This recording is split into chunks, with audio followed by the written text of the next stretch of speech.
আছে মোৰ আচ্ছা পঢ়ক পথাৰৰ নিয়ৰৰ টোপাল বঢ়িয়া আচ্ছা 32 দিনীয়া আহাৰ মাহৰ দিনলিপি আহাৰ মাহত পথাৰত নিয়ৰ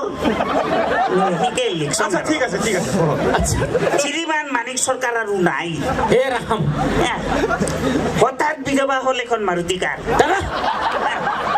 বীৰেন্দ্ৰৰ জ্বৰ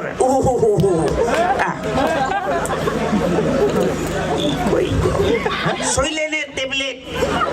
আৰু ইগো লিখিলো চাতো ইগো কি লিখছ দাদা এইটো দাদা ক্লে ডাক্তো আচ্ছা আপুনি নিজে লিখি নিজে ক'ব নোৱাৰে যে ন ইগো ডিকশনারি চাই লিখছ তো খালি টানুছি শব্দ ইগো মই বদলি দিম মই কেলে ডাক্তো হৃদয়ৰ